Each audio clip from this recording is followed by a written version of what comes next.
Kalau kalian lagi pakai handheld dan mau dicolok ke portable monitor, kalian pasti bakal worry sama baterai handheld yang kekuras buat ngidupin layarnya. Kecuali kalau layarnya itu sendiri dicolok sama power.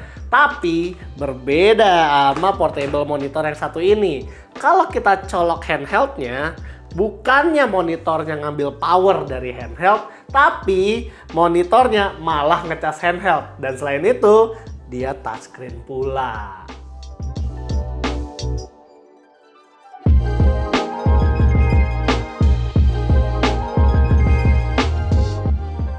Ini namanya adalah UPerfect UTouch G16, sebuah portable monitor yang nggak biasa.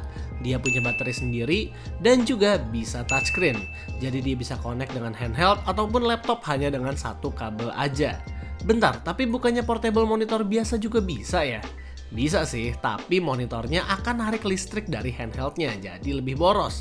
Sementara yang ini malah ngecas handheldnya. Pada dasarnya, memang layar portable ini tuh dirancang buat Steam Deck ataupun handheld PC lain, especially saat dibawa mobile. Kalau kelengkapannya sih lumayan banyak ya. Saat kita unboxing, kita pertama dapat monitornya di dalam cover gitu, macam tablet.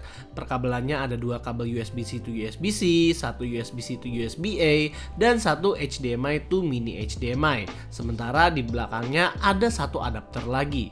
Monitornya sendiri desainnya ini agak lebih tebal dari yang biasanya dan juga sekitar 300 gram lebih berat. Cara buat bikin monitor ini berdiri juga beda dengan yang kita review kemarin. Dia nggak ada stand di belakangnya, jadi mesti diberdiriin pakai covernya ini. Dan berdirinya pun agak ribet, mesti lipat dulu di bagian depannya. Namun dia tetap ada magnetnya di bagian kakinya ini dan masih bisa ada 2 pilihan angle juga. Cuma tetap nggak sepraktis yang ada standnya di belakang. Kalau dibanding dengan portable monitor yang tanpa baterai pun, bezelnya juga lebih tebal sedikit. Jadi ya harap maklum karena selain ada panel, di sini ada baterai yang kapasitasnya bahkan sampai 10.800 mAh. Jadi selain ada layar, bisa juga jadi power bank dadakan. Nah, ngomong-ngomong soal panelnya sendiri berukuran 16 inch dengan resolusi Full HD dan refresh rate-nya itu 120 Hz aja. Color gamutnya pun standar 100% sRGB dengan 79% DCI-P3. Nggak secanggih portable monitor kita kemarin yang bisa sampai QHD 240 Hz, namun ini bisa dimaklumin karena diperuntukannya buat Steam Deck ataupun handheld. Di bagian kanannya ada tombol buat instan ngatur brightness dan juga volume, dan juga ada 1 USB-C yang fungsinya hanya untuk charging aja. Sementara di sebelah kirinya itu ada USB-C full function, 1 mini HDMI, dan 1 OTG untuk peripheral. Jadi misal nih layar lagi dipakai desktop mode, dia bisa dicolok hub untuk menjadi OTG. Nah, OSD yang ada di layar ini juga tampilannya cukup simple, settingannya pun banyak, jadi selain ada brightness, kita juga nemuin kontras, auto HDR, dan bahkan buat charging device juga bisa dinyala matiin lewat sini.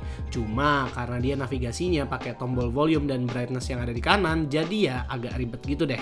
Oh iya, by the way, tombol yang ada di depan itu hanya power button. Nah, kalau buat portability-nya, karena ini lebih berat dan juga lebih tebal, jadinya di tas ini lebih makan tempat. Di pembelian, kita juga dikasih sleeve-nya, tapi itu jadinya menambah tebal dari monitornya itu sendiri di tas.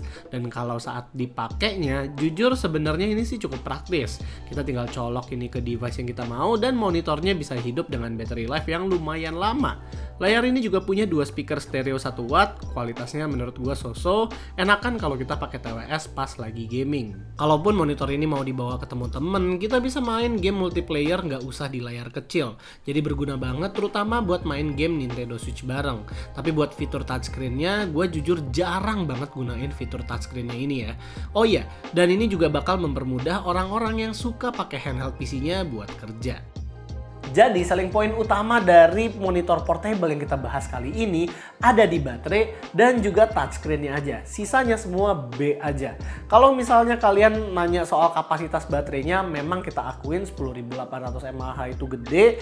Dan kalau misalnya dia nggak nge-charging device-nya itu sendiri, ini tahan cukup lama. Apalagi kalau kalian mungkin refresh rate-nya ditahan di 60 Hz. Tapi kalau misalnya buat touchscreen-nya sendiri, gue nggak ngeliat Ini fungsional banget ya, apalagi kan kalau misalnya misalnya kayak Xbox full screen experience itu deh, kan enakan kita navigasinya pakai controller kan, apalagi kalau kita ngomongin Steam Big Picture juga masih lebih enakan pakai controller navigasi daripada pakai si touchscreen ini. Jadi kalau fungsionalitasnya gue masih belum terlalu bisa ngeyakinin kalian bahwa ini worth it ya, apalagi dengan harga 4,5 juta.